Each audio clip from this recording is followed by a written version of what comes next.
everybody, Raylene Osberg here with Naptime Nuggets. What we're going to look at in Mastering Stressful Moments today is what's happening in your body and what can you do about it. You will walk away with a top tip that will give you insight into what you can do today to increase your success.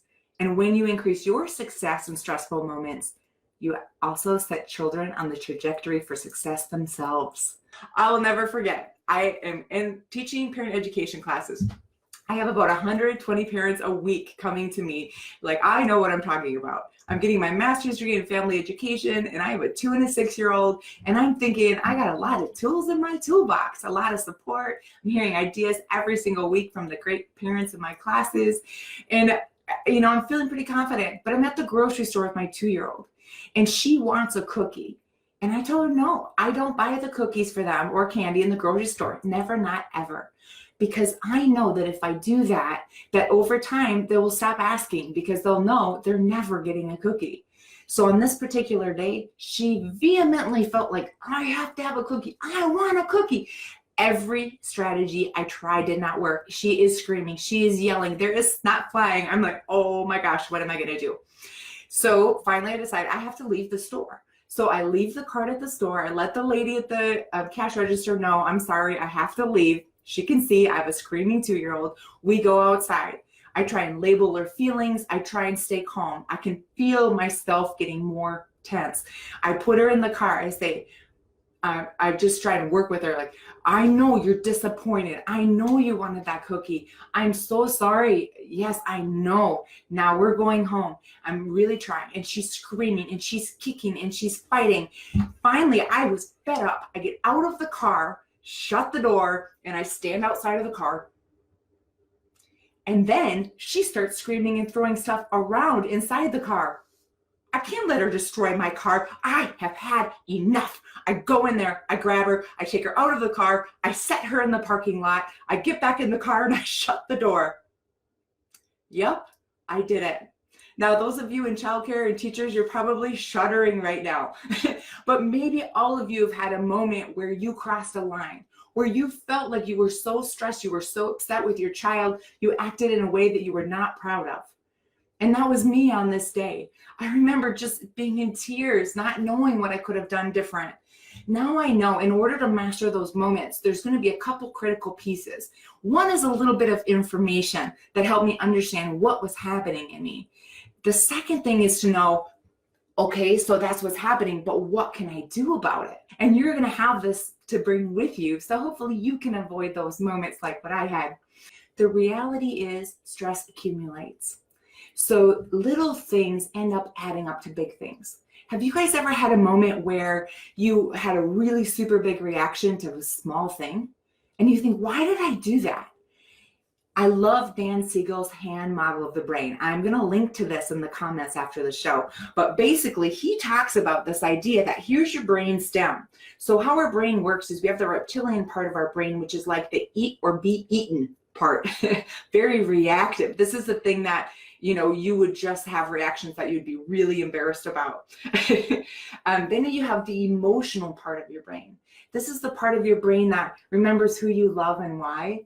And the part of your brain that really gets upset and is likely to respond in ways that maybe aren't so great, maybe ways you experienced when you were younger. Have you ever had that feeling like, I sound just like my parents? That's that part, the emotional part.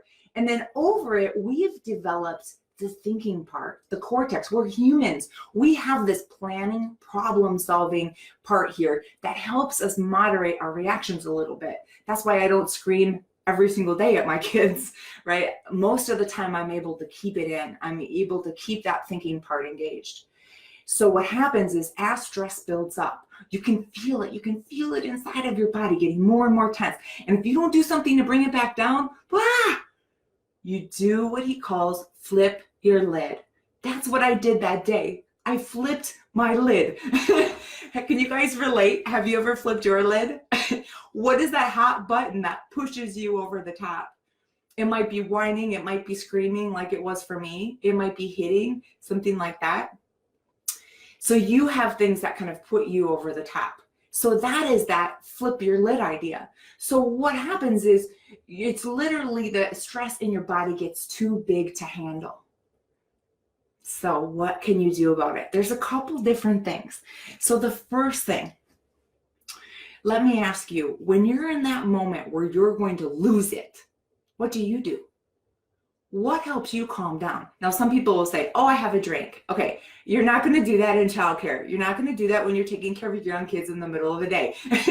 You have to do something adaptive right then. You have to have a way to help calm yourself down. What is it? You have kids standing there watching you. What do? Change the scene. If you're outside, go inside. If you're inside, go outside. Turn on some music and start dancing. Just change it up. What else can you do? Take a break. Go to the calm down spot. Everybody in their home, whether you have young children or not, whether you're doing childcare or not, every single person needs a place where they can go to calm, where everybody else knows when they go there, you're not to bother them. They need a break. They need deep breathing. They need to close their eyes and rejuvenate for a minute. They need calm down time. You can call it a timeout, but if you give a timeout as punishment, that makes kids think there's something wrong with taking a break when you need one. You don't have to be perfect. If you feel like you're going to lose it, you can go take a break and calm down. Take a walk. That's me. I need to move. Noise canceling headphones. I remember holding a screaming baby and feeling like I was going to lose my mind. My husband thought to put earplugs in. It just takes the edge off, right? You can still care for the baby and be sensitive to the baby, but at least you get to cancel out the noise for a minute so you can find your calm place. Here's the strategies. The first one is you're going to take times to decompress. Now, the things that you labeled right here, the idea is you do them before you're going to lose it. So that stress hormone is going up in your body. When it gets so strong, you're going to lose it. That's when we're likely to do things we regret.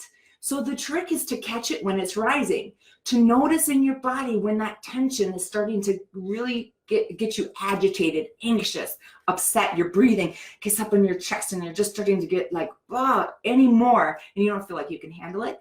That's when you need that break. That's when you need to decompress. So figure out what works for you. For me, it's something physical. So I might like, shake, just like, grab my hands and then shake them out. Take a deep breath. I might walk around the house. I'm going to share ideas next week that you can do with kids, and that'll give us some ideas too. But there is things you can do, run water on your hands. You can drink some water. You can just literally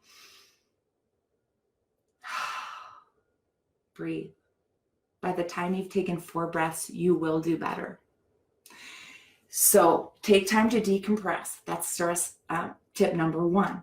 The second one is, let's say you forget, or you're just really busy. You have a lot of things going on that day, and the stress hormone has been going up in your body, but you didn't notice it or you didn't realize it, and now it's too late. You're ready to scream. What can you do in that moment? The trick is to put time between that moment where you're going to lose it and your response, even 10 seconds, and you will have a different response. Why is this? And the stressful moment happens, it goes to the emotional center first. So you need seconds, even 10 seconds, to bring yourself back online, to get back where that thinking neocortex brain, the planning, the problem solving, the one that makes decisions, uses emotional information to make the decision, but it uses all the information. What are your goals? What do you want to yell at your kids or not? Would it be helpful to make that threat of that consequence that you probably won't fall through? Like, you just need time so that your brain can come back online. So once you've flipped your lid, you want to put at least 10 seconds before you respond in between those. So you can apply this to regular life. You're going to send that email. You're so upset with somebody, you're just going to tell them, don't send the email. Wait. Now, I recommend more than 10 seconds, maybe longer, maybe 2 hours, maybe till the next morning. If you still want to send that exact email, you can. But once you send it, you can't get it back. So let's take it back to young children. So you are in that moment and you're going to lose it with those kids. What can you do? You can walk away, like you said, take deep breaths. You can run water. So here's me. I'm in a early childhood room and I'm subbing, and there's little kids like doing these activities at the table, and there's so much activity and there's so much noise. It's a collage, and that's where I am for an hour and a half. And I'm getting just stressed out. There's just so many different activities going on and there's so much noise in the room. So I'm sitting there, I'm getting more and more upset. I'm like, oh, label it outside explicitly. Oh, I'm feeling really tense. I'm starting to get really upset. I need to take a break in the calm down area. And then I take a deep breath. I walk over to the calm area and I sit down. All of a sudden, there's 3 kids right there. Mr. Eileen, Mr. Eileen, Mr. They look at me like I'm crazy. Yes, of course they do. But what are they learning? They're learning that they can get really upset and they can get really intense, but they can go to the calm down area too, just like I did. So I'm also being a model for the kids in my care so that they can learn what to do. The very last strategy, and then I want to hear any questions or comments from you, is a mantra. So what is something that you can say in your mind in that difficult moment that's going to help you get through it? So to me, it was something like, she's only 2. She's learning to handle disappointment. Someday she'll be big and she won't have these behaviors anymore. This too shall pass is a good one. What is your mantra? What do you use that helps you bring yourself back online? That helps you find your calm again? Next week, we are going to look at then, how can we do the same thing for kids? How can we help young children develop the skills so that they can do it? They can go to the calming place. They can take deep breaths. They can control their own impulse to hit or kick or scream. What can we do to help them? So I hope you get a chance this week. Take a break, decompress, and give yourself a big hug, because what you do makes all the difference in the world to the little ones that you care for. So thanks, everybody. I'm going to go over and out. Let me know if you have any questions, and I'll include some extra information in the blog. Take care.